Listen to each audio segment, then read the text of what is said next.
ప్రేక్షకులందరికీ నమస్కారం. కుంభరాశి వారికి డిసెంబర్ 17 మంగళవారం రోజున గోచార రీత్యా ఎటువంటి శుభాశుభ ఫలితాలు కలగబోతున్నాయి, ఇంకా వీరు ఎలాంటి పరిహారాలు చేయాలి అనే విషయాల్ని తెలుసుకోబోయే ముందు మీరు ఏమైనా సమస్యలతో బాధపడుతుంటే వాటి పరిష్కారం కోసం మీరు స్క్రీన్ మీద కనిపిస్తున్న మా గురువు గారి నెంబర్కి కాల్ చేసి మీ సమస్యలకి తగిన పరిష్కారం పొందండి. ఖచ్చితంగా మీ సమస్య పరిష్కారం అవుతుంది. అలాగే మీరు మొదటిసారి మా ఛానల్ చూస్తున్నట్లయితే వెంటనే సబ్స్క్రైబ్ చేసుకోండి. ఇక పూర్తి వివరాల్లోకి వెళ్తే పంచమ స్థానంలో సంచరిస్తున్న చంద్రుని యొక్క ప్రభావం వల్ల కుంభరాశి వారు ఈ రోజు అనవసరమైన టెన్షన్ వర్రీ పడడం వల్ల చాలా వరకు మానసికంగా డిస్టర్బ్ అవుతారు. కావున వీటిని వదిలించుకోండి, లేకపోతే అవి మీ సమస్యను మరింత జటిలం చేస్తాయి. అలాగే ఈ రోజు బయటికి వెళ్లే ముందు మీకంటే పెద్దవారి ఆశీర్వాదం తీసుకోండి, ఇది మీకు కలిసి వస్తుంది. ఇంకా కుటుంబపు తప్పనిసరి మొహమాటాలు త్వరితమైన చర్యని అవసరమవుతాయి.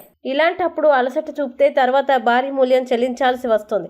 అలాగే పెళ్లి బాధ్యాలు కొంతమందికి రొమాన్స్ ఉండి వారి హుషారుతనం తారాస్థాయిలో ఉంటుంది. ఆఫీసులో మీ శత్రువులే మీరు చేసే ఒక మంచి పని వల్ల ఈ రోజు మీ మిత్రులుగా మారనున్నారు. ఇంకా ఈ రోజు మీరు ఎలా ఫీల్ అవుతున్నారో ఇతరులకు తెలపడానికి ఆత్రపడకండి. అలాగే వైవాహిక జీవితాన్ని మెరుగ్గా మార్చుకునేందుకు మీరు చేస్తూ వస్తున్న ప్రయత్నాలు ఈ రోజు మీ అంచనాలని మించి ఫలించి మిమ్మల్ని ఆనందపరుస్తాయి. మంచి ఆరోగ్య జీవితం ఉంటుంది, కానీ చాలా జాగ్రత్తగా ఉండాలని సలహా. ఇక కుంభరాశి వారు ఈ రోజు వచ్చేటువంటి ఇబ్బందుల్ని అధిగమించడానికి, అనుకూల పరిస్థితులు ఏర్పడడానికి అపరుద్ధారక హనుమ స్తోత్రాన్ని పారాయణం చేయండి మరియు దగ్గరలోని ఆంజనేయ స్వామి దేవాలయాన్ని దర్శించి స్వామి వారి సింధూరంతో అర్చన చేయండి. మంచి విశేషమైన శుభ ఫలితాలని పొందుతారు. ఈ వీడియోని లైక్ చేయండి, షేర్ చేయండి మరియు మీరు ఏమైనా సమస్యలతో బాధపడుతున్నట్లయితే వాటి పరిష్కారం కోసం ఒక్కసారి గురువు గారి నెంబర్ కి కాల్ చేసి మీ సమస్యలకి తగిన పరిష్కారం పొందండి. ఖచ్చితంగా మీ సమస్య పరిష్కారం అవుతుంది. ఇంకా మీరు అనుకున్నటువంటి అన్ని పనుల్లో అంతా మంచి జరగాలని కోరుకుంటూ సర్వే జన